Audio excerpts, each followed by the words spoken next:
Mateus, no capítulo 13. Nossa passagem bem curta, apenas 3 versículos, os versos 44 até o verso 46. A passagem que o presbítero Jonas leu há pouco, versos 31 ao verso 34, tivemos expondo no domingo passado.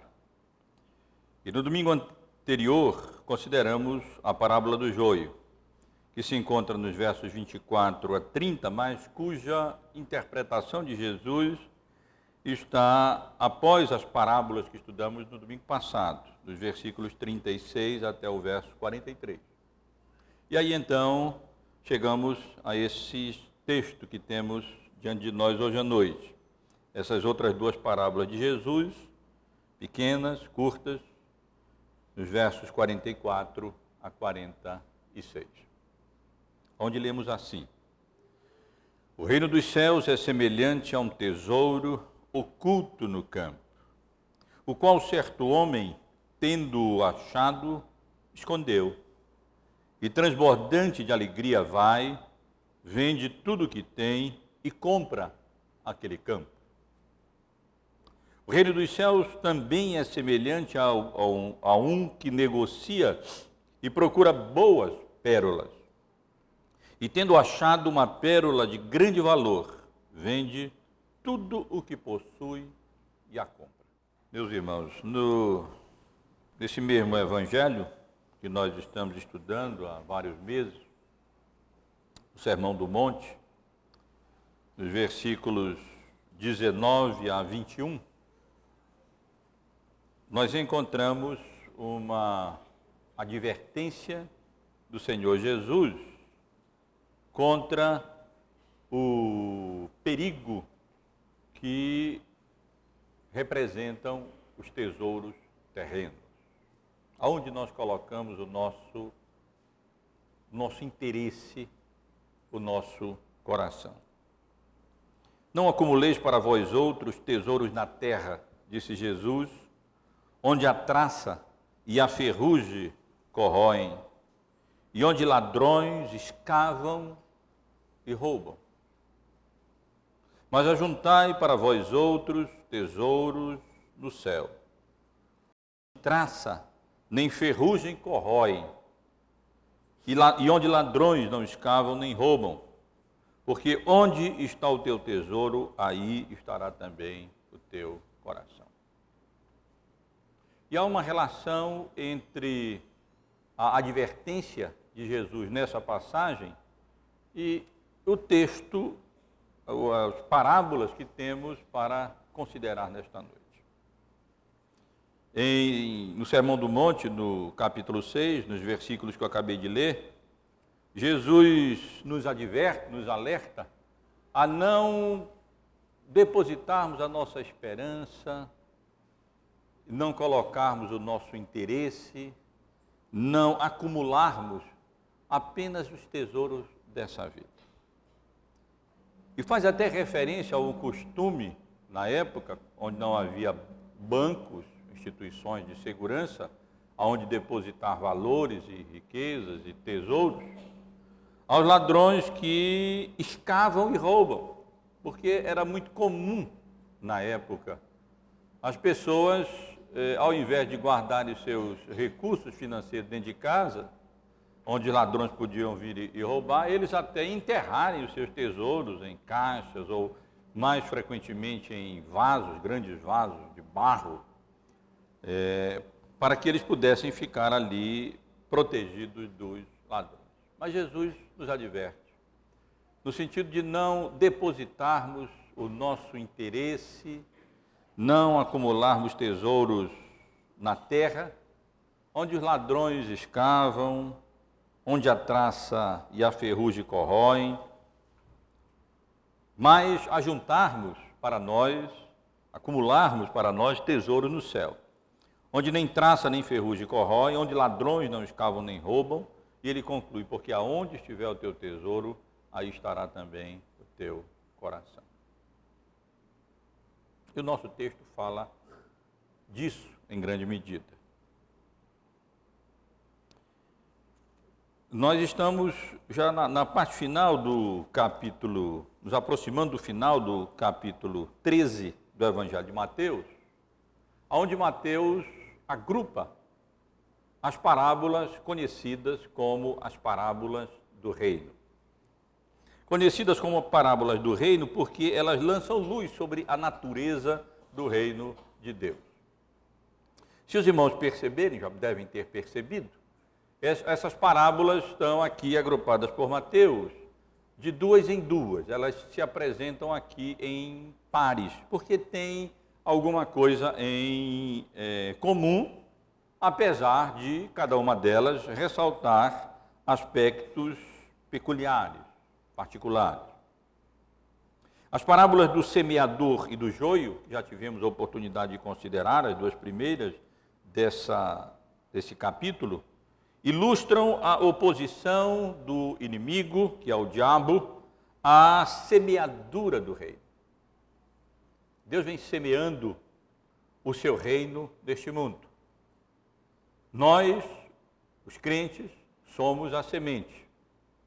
A rigor é a palavra, mas nós somos o instrumento de Deus para a promoção do seu reino mediante a comunicação, o anúncio, a pregação da sua palavra. Mas à medida em que a semente do reino é semeada, o inimigo do reino se manifesta.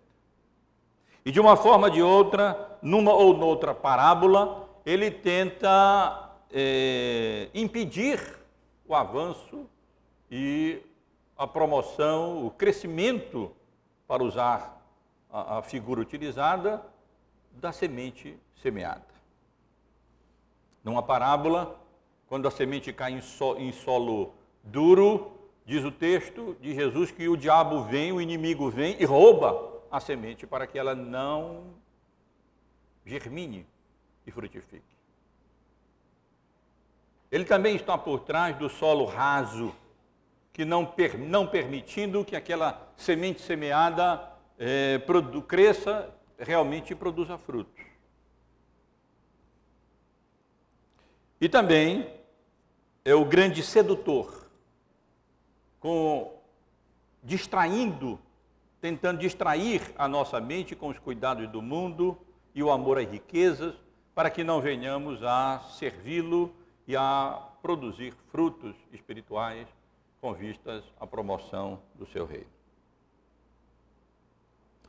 E na outra parábola, como nós vimos, o inimigo se faz presente semeando o joio, com o intuito de impedir o crescimento do trigo. Ele tenta sabotar o campo do agricultor divino e impedir, então, que a plantação se desenvolva e cresça. Então, essa semelhança entre as duas parábolas. Ambas falam de semeaduras, e ambas, semeaduras do reino, e em ambas encontramos um inimigo de Deus, o maligno, Satanás, o adversário, o diabo, que é o nosso inimigo também. E está por detrás das investidas contra o reino de Deus nesse mundo. Nas outras duas parábolas, que nós consideramos no domingo passado, a parábola do grão de mostarda e do fermento, tem em comum o fato de que elas ilustram o crescimento extraordinário do reino de Deus e a influência permeadora do reino de Deus. Isso apesar de um começo insignificante. Vimos aqui como, no princípio, o reino de Deus parece um grãozinho de mostarda, muito pequeno, mas ele cresce. E ele se torna maior do que as outras hortaliças do campo e, inclusive, provê sombra, proteção, segurança para as nações que vêm e se aninham debaixo dos seus ramos. E a semelhança com a parábola do fermento é evidente. Também tão pequenininho, um pedaço de fermento, mas ele permeia a massa toda, ele alcança a massa inteira. e então o resultado é surpreendente diante do tamanho diminuto, insignificante inicial daquele fermento. E as duas parábolas que temos diante de nós, elas estão evidentemente também relacionadas, também são parábolas gêmeas. Elas ilustram agora a preciosidade do reino, o valor imensurável do reino de Deus, bem como a atitude esperada e apropriada daqueles que, de uma maneira ou de outra, se deparam com o reino de Deus, com esse tesouro que é o reino de Deus. Vamos então, irmãos, considerar essas duas parábolas gêmeas, as parábolas do tesouro escondido e da pérola valiosa. E o tema é exatamente esse, as parábolas do tesouro escondido e da pérola valiosa. Se quiséssemos dar um outro tema, um subtema, explicando esse tema, poderíamos dizer que o texto trata da preciosidade do reino e a atitude esperada daqueles que, pela graça e pela misericórdia de Deus, vêm a encontrá-lo.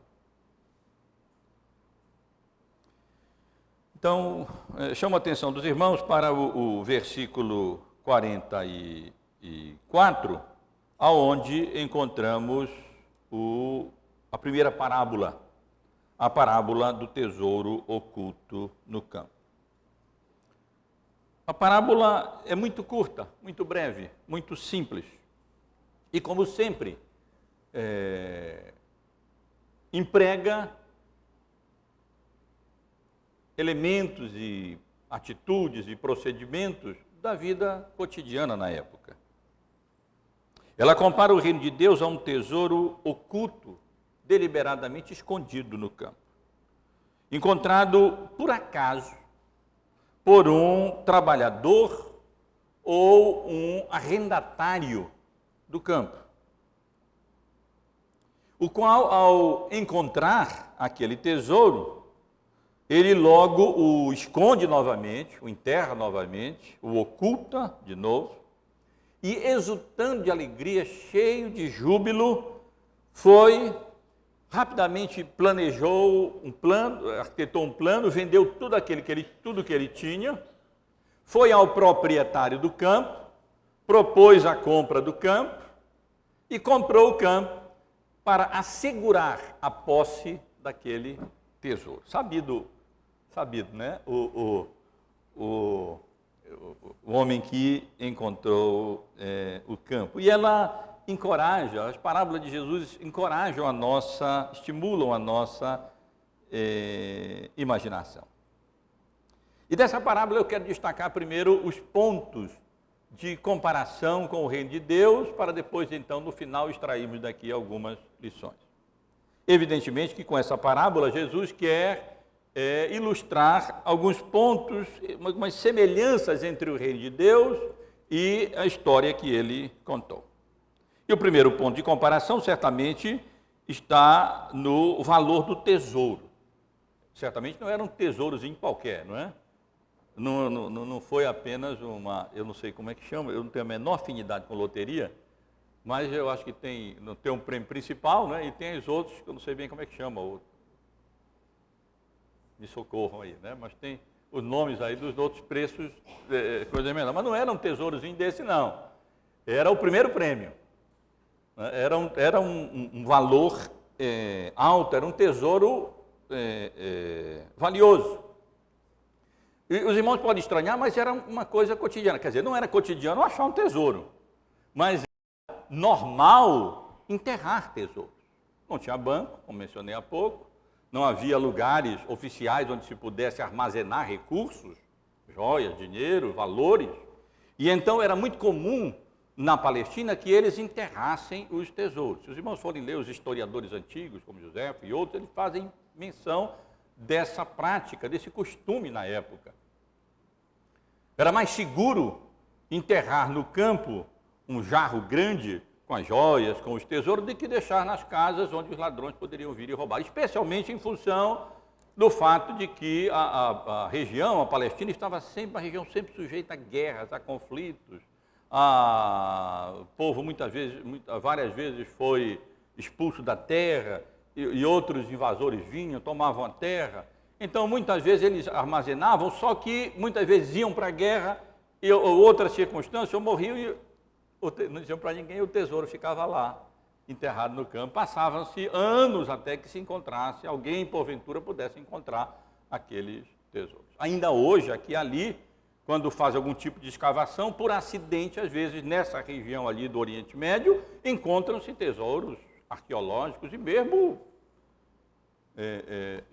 monetário, em joias, tesouros mesmo magníficos. Aqui e ali nós temos notícias desse tesouro. Está se escavando um metrô e não sei aonde, ou então preparando uma construção em Tel Aviv, sei lá, aqui e acolá, e aqui e ali no jornal ou na televisão a gente vê a notícia de que foi encontrado ali um grande tesouro que estava oculto.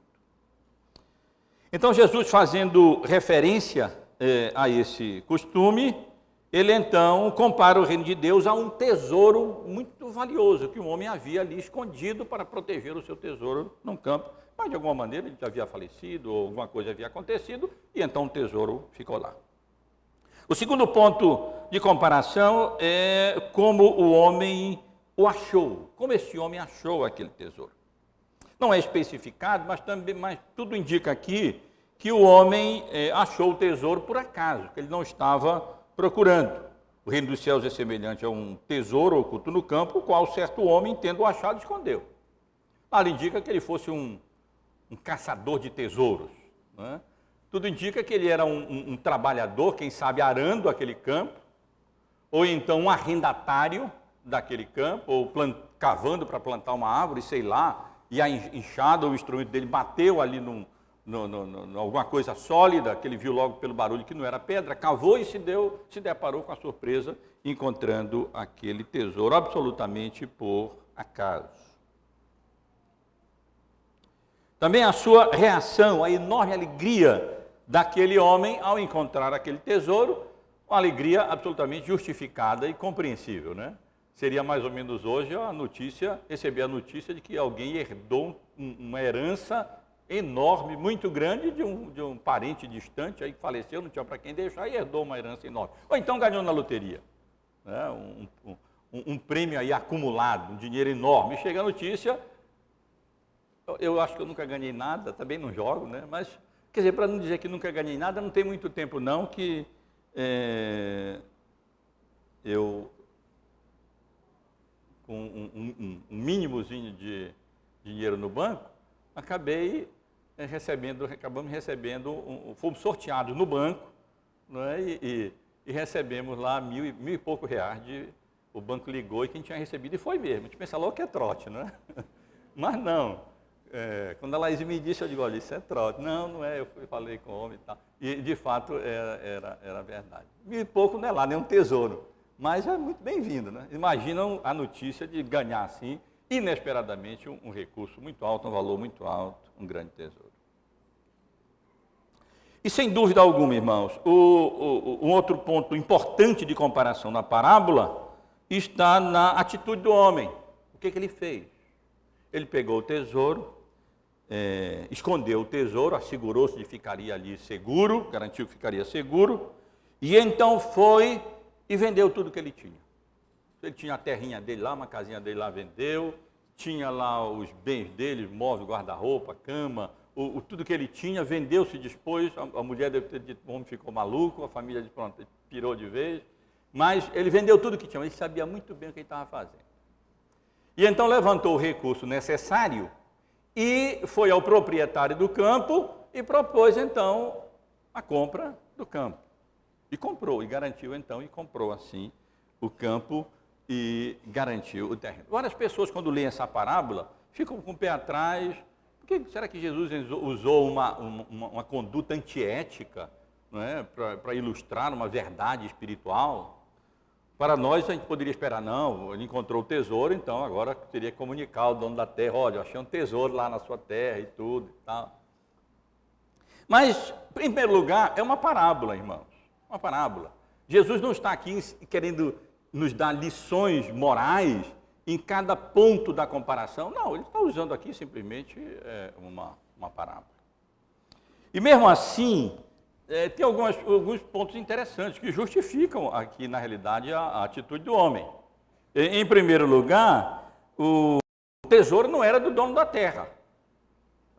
Ele não sabia que tinha um tesouro lá. Ele não era tolo, né? Senão ele não ia vender a terra pelo preço que o homem iria oferecer.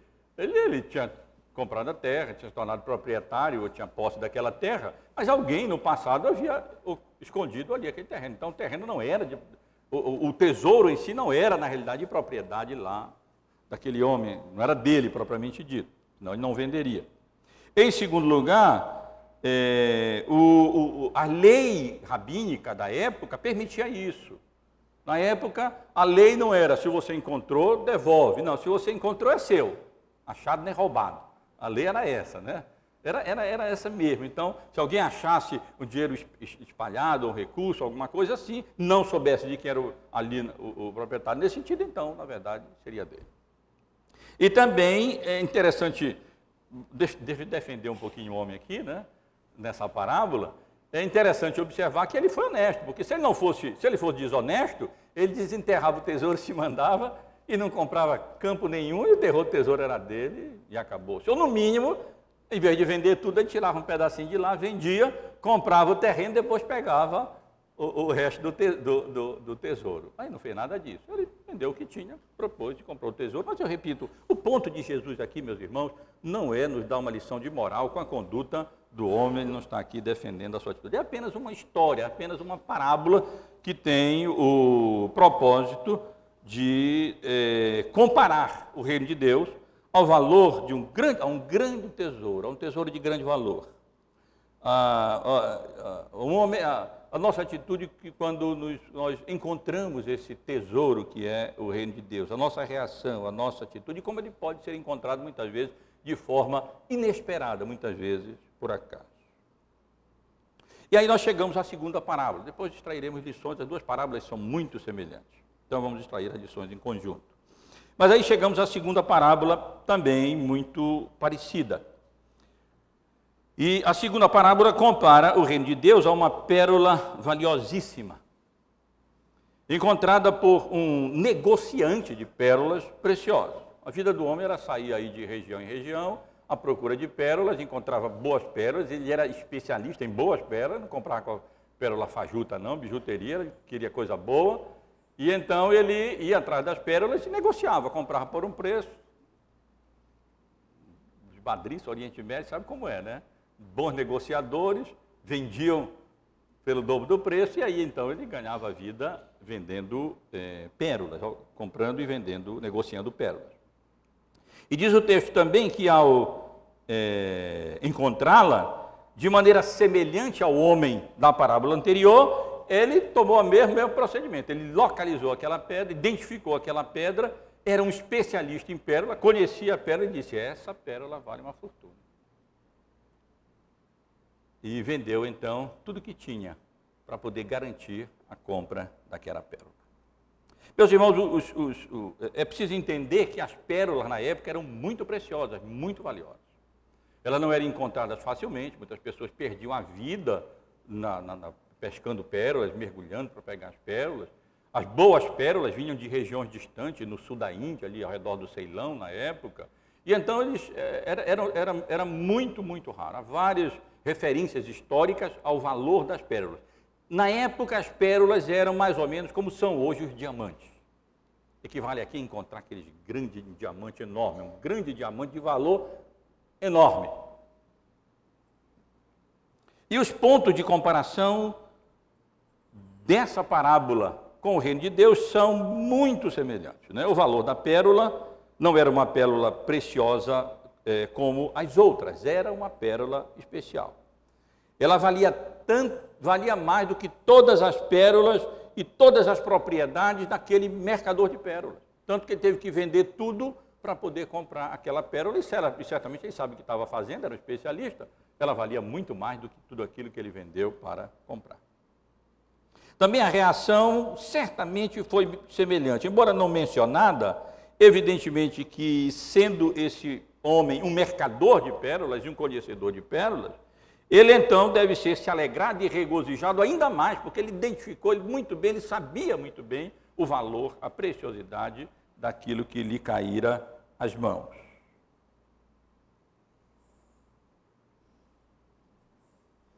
A sua atitude foi exatamente a mesma do homem na parábola anterior. Ele vendeu tudo o que tinha e então foi, se apressou e garantiu a compra daquela pérola, que ele se apoderasse dela. E não hesitou também, como o outro, em se desfazer de tudo que tinha, de abrir mão de tudo que tinha e vender tudo que tinha para garantir a propriedade daquela pérola. Na verdade, a única peculiaridade, distinção, a única diferença mais evidente entre uma parábola e a outra está no modo como o tesouro e a pérola foram encontrados. Enquanto o tesouro foi encontrado por acaso, por um trabalhador ou um arrendatário daquele campo, não tinha uma placa dizendo, olha, aqui tem um tesouro, ou então não estava ali à busca de tesouro, não era um caçador de tesouro. Aqui, na parábola da pérola de grande valor, esse homem deliberadamente procurava pérolas, e pérola de valor. O reino de Deus é também semelhante a um que negocia e procura boas pérolas. O trabalho desse homem era sair de região costeira em região costeira, na parábola, a figura é essa, em busca exatamente de identificar pérolas, de comprar pérolas e procurar, claro, as pérolas valiosas, as pérolas de grande valor. Então ele sabia o que estava fazendo, ele chegou a encontrá-la exatamente porque ele estava procurando, uma vez que se tratava de um especialista em pérolas, um negociante de pérolas valiosas, alguém que estava sempre à procura de pérolas valiosas. Duas parábolas muito simples, com pontos de comparação muito semelhantes, exceto como esse tesouro escondido no campo e a pérola vieram a ser encontradas. Mas daqui, meus irmãos, mais uma parábola simples que nos comunica lições muito importantes, meus irmãos. E não é à toa que Jesus utiliza duas parábolas assim, gêmeas, irmãs, para ressaltar aquilo e garantir que os discípulos compreendessem, entendessem, e então iluminar a compreensão deles acerca do valor, da preciosidade do reino de Deus e da atitude adequada e correta que devem tomar aqueles que o encontram. E as principais lições do texto, mas penso eu, são, em primeiro lugar, a preciosidade do reino de Deus. O valor do Evangelho em comparação a tudo mais que nós possamos, porventura, possuamos nesta vida. Essa é a lição principal. O reino de Deus, ou uma das lições principais, o reino de Deus, comparativamente, vale mais do que tudo aquilo que nós temos. Tudo o que temos não se compara ao valor e à preciosidade do reino de Deus. Ninguém vos engane, diz Paulo escrevendo aos Colossenses, com a sua filosofia e vãs sutilezas. Em Cristo, diz ele, todos os tesouros da sabedoria e do conhecimento estão ocultos. Nele habita corporalmente toda a plenitude da divindade. Nele somos aperfeiçoados. Ele é o cabeça de todo o principado e potestade. Em Cristo, irmãos, temos a remissão dos pecados. Temos a libertação do domínio, da tirania de Satanás. Encontramos a salvação da nossa alma, a restauração da imago Dei, da imagem de Deus, a adoção de filhos, a glorificação, a vida eterna. Encontramos todas as bênçãos espirituais, as mais valiosas, as mais preciosas que alguém pode encontrar. E essa é a lição, uma das lições principais desse texto. O tesouro, o reino dos céus é o bem mais precioso que alguém pode encontrar nessa vida. Que adianta, disse Jesus, perguntou Jesus, a um rico fazendeiro, acumulares todos os tesouros, construíres celeiros e acumulares os teus bens, com a intenção de viver vida regalada? Louco, hoje mesmo te pedirão a tua vida, e o que tu vais fazer com tudo aquilo que tu estás acumulando? O que adianta acumular tesouro na terra onde a ferrugem corrói, os ladrões escavam e roubam. Acumulai antes para vós outros tesouro do céu, onde isso de forma nenhuma acontece, porque somos guardados pelo poder do Espírito Santo de Deus, o mesmo poder que ressuscitou a Jesus dentre os mortos, até aquele dia glorioso, quando herdaremos a nossa herança imarcessível e incorruptível. Então essa é a lição preciosa, meus irmãos, que nós devemos considerar. Não nos enganemos, não nos iludamos, não caiamos na tentação de Asaf ou de Malaquias. Lembram? Já tivemos observamos aqui, chamei a atenção dos irmãos, de contemplarmos a prosperidade dos ímpios, as lutas, as dificuldades, as provações, as privações e as enfermidades que o povo do reino muitas vezes passa nessa vida. É ilusão. O destino deles é passageiro. A prosperidade deles não vale absolutamente nada. Ela é efêmera. Nada do que eles têm ou possuem se compara com o valor e a preciosidade do reino de Deus, pelas bênçãos, pela natureza das bênçãos que Ele nos proporciona. Que Cristo nos proporciona, que a salvação que Ele conquistou para nós, com a sua vida e com a sua morte na cruz, conquistou e assegurou para nós. Mas, meus irmãos, o texto ilustra também, ensina também, a maneira variada como o reino é encontrado. Bem de acordo com a experiência da igreja, com a experiência da história da igreja. Alguns, vamos dizer, se deparam com esse enorme tesouro que é o reino de Deus, que é Cristo, que é o Evangelho, por acaso. Como aquele trabalhador ali no campo, com a enxada, arando, ou plantando, ou cavando ali, se deparou com aquele, inesperadamente, com aquele imenso tesouro, com aquele grande tesouro, assim também ocorre com muitos de nós. Ocorreu e ocorre com muitos de nós.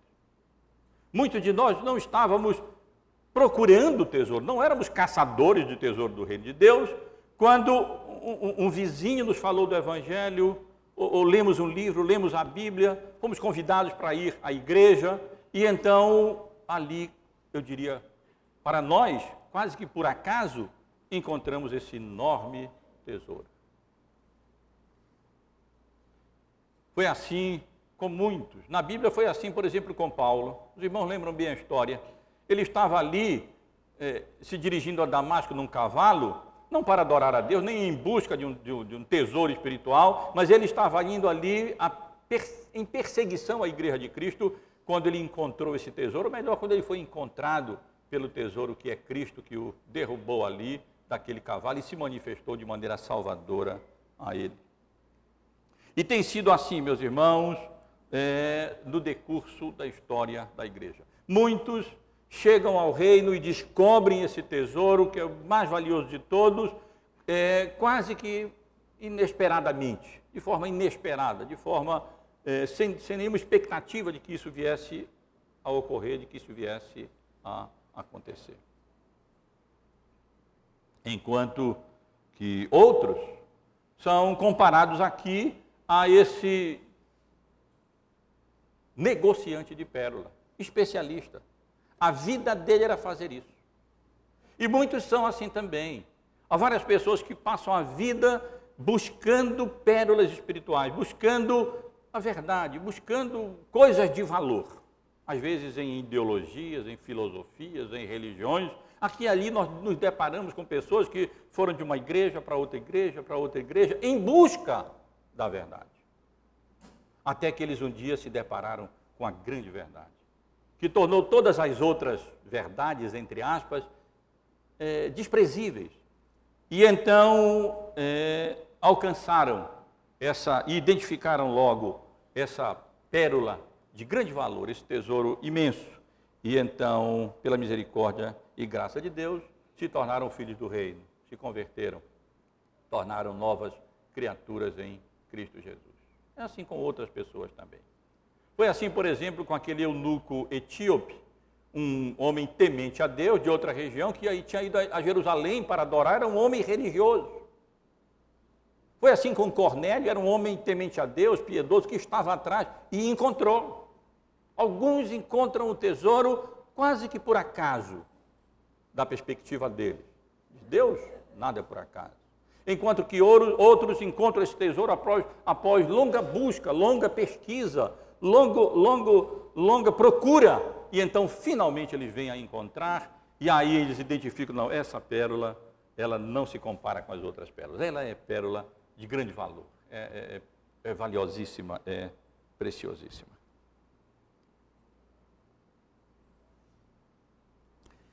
Mas de forma mais prática, meus irmãos, talvez a maior lição que Jesus nos comunica com essa parábola está exatamente na reação e na atitude adequada, esperada daqueles que, pela graça e pela misericórdia de Deus, se deparam ou encontram esse enorme tesouro.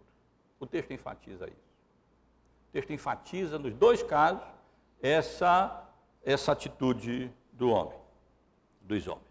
Primeiro, a primeira reação adequada é de alegria, de profunda alegria, de exultação sincera, de transbordante júbilo. Essa é a ideia. Porque Cristo é a fonte de genuína alegria e de contentamento, e somente Ele satisfaz as necessidades, os desejos do nosso coração e da nossa alma. Enquanto que outras coisas no mundo podem nos dar alguma alegria, algum contentamento, alguma satisfação passageira, mas Cristo não. E nós podemos imaginar a alegria daqueles homens. O primeiro, fosse qual fosse a função dele, ou plantando, ou arrendando o campo, quer dizer, ele tinha certamente alcançado várias alegrias e contentamentos e satisfações na atividade dele, mas agora ele encontrou um tesouro. Então, a alegria é enorme, é ressaltado aqui, o júbilo é enorme. E imaginem a alegria, o contentamento, a satisfação do homem que encontrou finalmente aquela pedra valiosíssima, aquela pérola valiosíssima, que valia a pena vender tudo que ele possuía para então conseguir aquela pérola. E assim também, meus irmãos, devem rejubilar de alegria, de gozo, aqueles que pela misericórdia e pela graça de Deus se deparam com o tesouro do Evangelho, com Cristo, em quem reside todos os tesouros da sabedoria, os maiores valores, as maiores bênçãos que nós podemos desfrutar e alcançar nessa vida residem em Cristo, estão ocultas em Cristo Jesus, o nosso Salvador. Somente Ele, eu repito, satisfaz os mais profundos desejos da nossa alma. Nada desse mundo satisfaz. Os irmãos vão aprendendo e nós vamos aprendendo que é assim.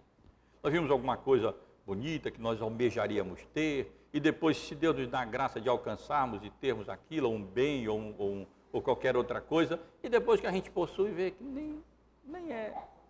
nem essas Coca-Colas todas, para usar a linguagem dos mais jovens, né? Nem satisfaz tanto como nós imaginávamos. E daqui a pouco a gente pode colocar outra coisa como objetivo, como meta, mas também não satisfaz. Seja no que diz respeito à riqueza, seja no que diz respeito à fama, seja no que diz respeito aos estudos, ao progresso acadêmico, enfim, o lazer, seja lá o que for, nada satisfaz a alma como Cristo apenas satisfaz a alma, porque Ele é o tesouro escondido no campo, Ele é a pérola de grande valor. Mas, meus irmãos, o propósito das parábolas não é apenas ensinar que a reação adequada deve ser de regozijo, de alegria, de satisfação e de contentamento, que só o Evangelho nos dá. Se fosse só isso, poderíamos cair no perigo do solo raso. Os irmãos lembram? A palavra foi semeada, caiu em solo raso, e então Jesus, ela logo cresceu, porque a terra era pouca, mas em vindo a tribulação, a angústia, o sofrimento, ela morreu. Porque não tinha raiz em si própria. E Jesus, explicando a parábola, disse exatamente que é isso, ou seja, vêm as tribulações e não havendo compreensão adequada, não havendo mais do que simplesmente regozijo, recebimento imediato com euforia e alegria, mas o enraizamento profundo da palavra em nós, isso não é suficiente. É necessário garantir a posse pessoal desse tesouro, ainda que para isso, essa é a lição da parábola, seja necessário abrir mão de todos os nossos tesouros humanos. Bens, poder, confortos, erudição, segurança, família, prazeres, pecados. Pecados, sim, porque muitos se deparam com esse tesouro, mas não o conquistam, não o tomam para si, porque não estão dispostos a abrir mão dos seus pecados. O Evangelho, na realidade, meus irmãos, toda parábola tem suas limitações da comparação. O Evangelho, na realidade, é de graça. Ele não é alcançado por meio de obras ou virtudes humanas e não há dinheiro ou bem no mundo que possam comprar. Aqui não dá para comparar com a parábola. Jesus não quer ensinar de forma alguma aqui que o Evangelho pode ser comprado, porque na realidade ele não pode ser comprado por dinheiro nenhum. O perdão, a salvação e a vida que Cristo assegurou para nós, por meio da sua própria vida, da sua morte, da sua ressurreição, nos são comunicadas de graça, pela obra de Cristo, pelo chamado especial do Espírito Santo, mediante a pregação do Evangelho.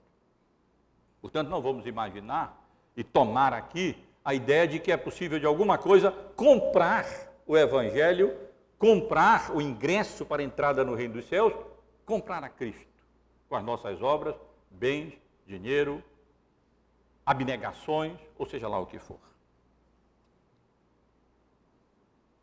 Mas, apesar de ser de graça, a Bíblia deixa absolutamente claro que o reino de Deus requer de nós arrependimento e fé. Que ele exige de nós preeminência absoluta. Cristo não apenas exige que nós estejamos dispostos a abrir mão dos confortos do mundo, mas ele exige também que nós estejamos preparados para sacrificar até as nossas relações humanas mais queridas, no sentido de colocar o reino de Deus em primeiro lugar. Não foi o que Jesus nos ensinou no capítulo 8 do Evangelho de Mateus, que nós estamos considerando, a partir do versículo 18? Vendo Jesus muita gente ao seu redor, ordenou que passassem para outra margem. E então, aproximando-se dele, um escriba disse: Mestre, seguir-te-ei por onde quer que fores. Mas Jesus lhe respondeu: as raposas têm os seus covis e as aves do céu ninhos, mas o Filho do Homem não tem onde reclinar a cabeça. E outro dos discípulos lhe disse: Senhor, permite-me ir primeiro sepultar meu pai. Replicou-lhe, porém, Jesus: segue-me e deixa os mortos sepultar os seus próprios mortos. Jesus alertou que o discípulo, seu discípulo, precisa calcular um custo. Como um prudente construtor que se propõe a construir uma torre, ele tem que sentar e avaliar o custo e ver se ele vai ter condições de construir aquela torre. Ou se de se lançar guerra contra um inimigo. Jesus não anunciava um evangelho raso, barato, que a pessoa podia vir sem custo nenhum. O evangelho é um paradoxo, o evangelho é de graça, mas ele tem um custo. Ele é absolutamente de graça, nada que nós podemos fazer pode comprar a salvação, mas a salvação tem um custo sim. Não é comum se falar disso no meio evangélico, onde o evangelho é apresentado apenas nesse aspecto positivo e não no aspecto daquilo que ele demanda, daquilo que ele requer. Jesus deixou perfeitamente claro que a porta do reino é estreita e o caminho é apertado. São poucos os que encontram a porta e são poucos os que percorrem esse caminho apertado que conduz à vida. Porque não dá para passar por eles de maneira negligente, com nossos pecados e vivendo a vida que nós viveríamos como antes vivíamos. Ele advertiu ainda que quem ama a sua própria família mais do que a ele, não é digno dele. Em Mateus, no capítulo 10, nos versículos 37 a 39.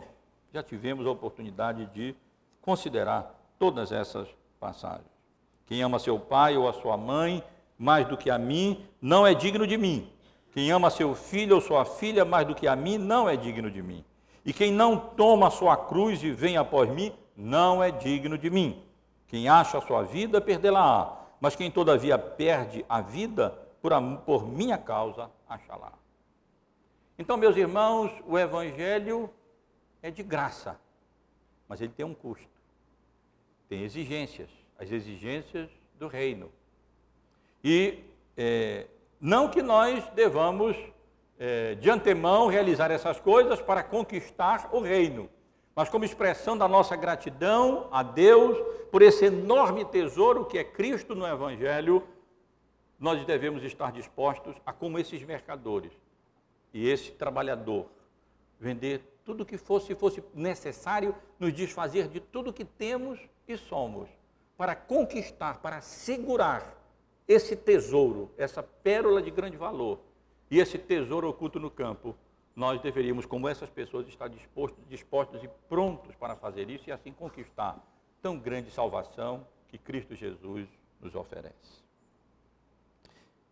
Meus irmãos, mas a ênfase do texto é exatamente a preciosidade do reino e essa atitude daqueles que, de uma maneira ou de outra, inesperadamente ou em busca desse tesouro, pela misericórdia e pela graça de Deus, vêm a encontrá-los em Cristo Jesus, em quem residem todos os tesouros da sabedoria. A ênfase do texto é que vale a pena considerar tudo o que temos e somos, como Paulo considerou, como refúgio para alcançar a Cristo, o tesouro escondido, a pérola de grande valor. E quero concluir, meus irmãos, apenas citando essa passagem de Filipenses, no capítulo 3, dos versículos 7 a 11, onde Paulo condensa as lições de Jesus nessa parábola. Filipenses 3, 7 a 11. O que para mim era lucro, isto considerei desprezível, perda, por causa de Cristo. Sim, deveras considero tudo como perda, por causa da sublimidade do conhecimento de Cristo Jesus, meu Senhor. Por amor do qual perdi todas as coisas, e as considero como refúgio para ganhar a Cristo e ser achado nele, não tendo justiça própria que procede da lei, senão a que é mediante a fé em Cristo, a justiça que procede de Deus, baseada na fé, para o conhecer e o poder da sua ressurreição e a comunhão dos seus sofrimentos, conformando-me com ele na sua morte, para de algum modo alcançar a ressurreição dos mortos. Que Deus nos abençoe. E que Deus abençoe cada um daqueles que está aqui ouvindo a exposição dessas parábolas que nós temos tido a oportunidade de expor. São lições preciosas acerca do reino de Deus. E a lição aqui é muito clara: o reino de Deus vale mais do que qualquer outro tesouro, qualquer outro valor, qualquer outro bem, qualquer outro recurso, qualquer outro privilégio que nós possamos ter nessa vida. Podemos chegar a ele de maneiras variadas, mas se nós nos depararmos com ele, como todos se deparam aqui a cada domingo, quando Cristo é anunciado, é pregado, o Evangelho é comunicado, e Cristo é o centro desse Evangelho. Ele é o tesouro oculto no campo. Ele é a pérola de grande valor. E a questão que para no ar é: como você vai receber esse tesouro? Qual será a sua reação ao se deparar inesperada ou esperadamente com esse tesouro de grande valor, com essa pérola de grande valor, com esse tesouro oculto no campo? Que Deus lhe abençoe, lhe dê exultação por isso. Se ganhasse na loteria, muito mais do que se ganhasse na loteria, muito mais do que se encontrasse um grande tesouro, ou recebesse uma grande herança. E que Deus lhe dê a disposição de coração e de alma, para, se necessário for, estar pronto e pronta, para se desvencilhar até de tudo que tem, para colocar Cristo e o seu reino em primeiro lugar. E assim, todas as demais coisas lhe serão acrescentadas.